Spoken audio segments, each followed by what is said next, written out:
Hi all, I'm going to talk about this Grails live form example I've just created on GitHub, and it's because someone I've been interacting with over problems with Ajax dependency selection wanted to know how to do it.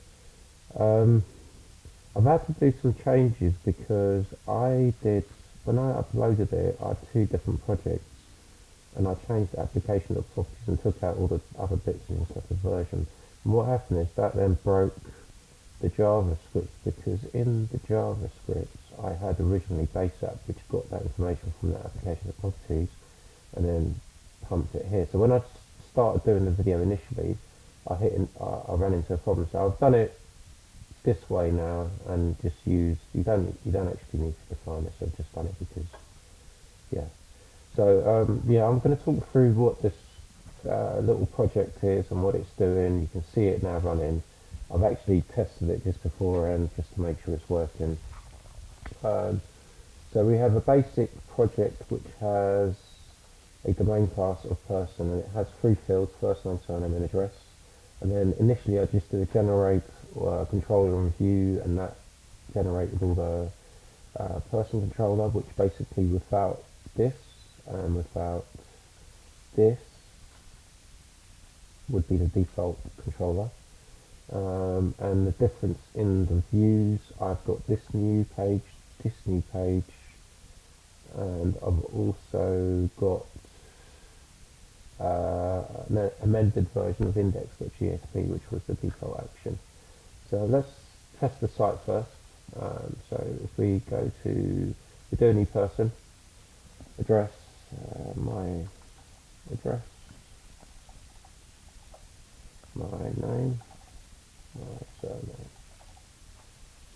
So if we go to the list now, what it does is it does the default list. If we edit, yeah, you can see there's a problem with the views. That's for you to sort out. I sat there trying to sort that out, and I thought, I'm not interested in that. You'll be able to review what I've done and change it. So let's say with this one we want to make it this their name, the surname, their name, their address, update. And as you can see, it's back into edit, first entry, surname, address, update. Go back into list, just as we've done it. So how is this working?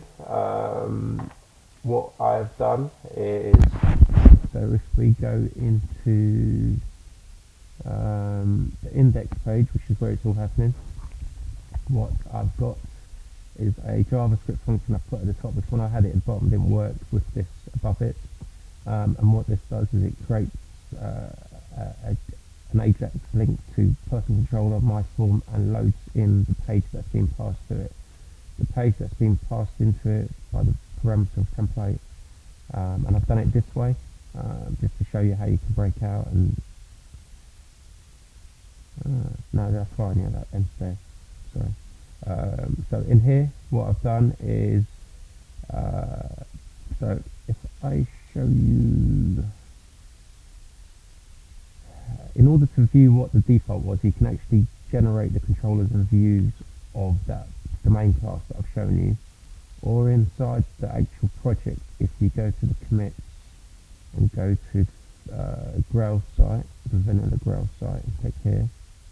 If you now go to Grails app, use person index.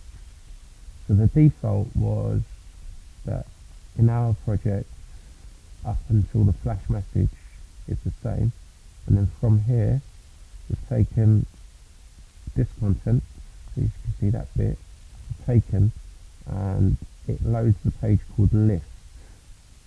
Yeah, so it loads that page, and there's a template called list. So if you notice, we go back to index, it calls my form template page inside the controller. We have an action called my form. It takes the template parameter and loads it with the values, and that's really what the default index site was doing. I've just modified it a bit to make it load other pages. So it loads that in by the default, and it gives you two buttons at the top. load page, edit me, load page list, which is the default action here. So when those buttons are clicked, it carries out the JavaScript, which then loads the controller action of whatever template. And as you can see over here, these templates are loading up. So if we go back to here, see, click on edit, edit me is loaded down here. Let's do it again. List is loaded there. So that's how it's loading in that content, and what's happening is it's saying to change the contents of this div ID with whatever is clicked.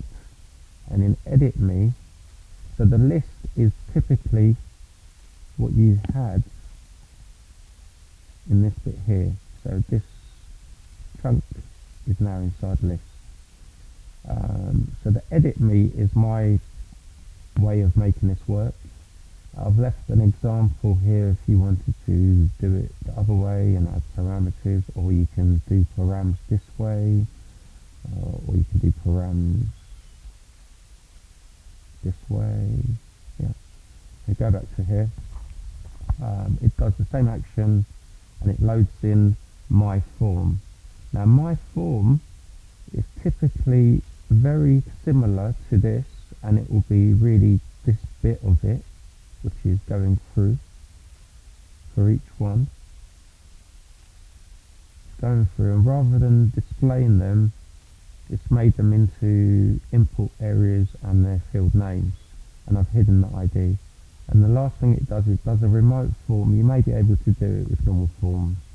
I've done it in the past this way. So it goes to my update, which is this controller here, and that just literally updates that instance that's being saved.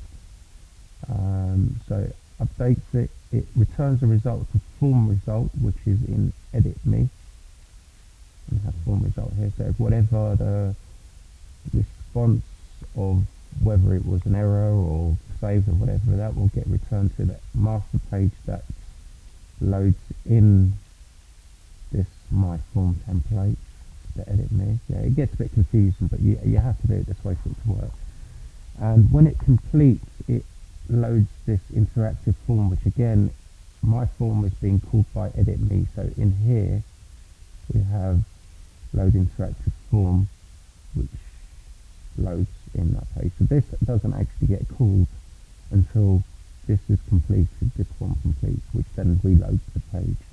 And your action in interactive form could be to list again rather than go to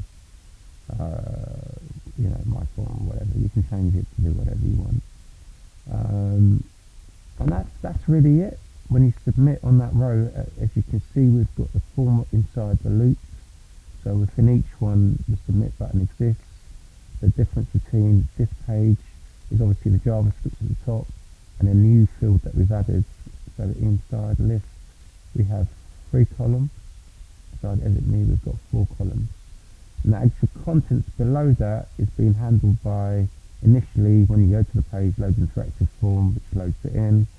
And when the form updates, it does the same thing. And I've had to put the style around it because this is what I'm saying to you, because this is what breaks inside what I've done here, and you can play around with trying to get this content into here and whatever.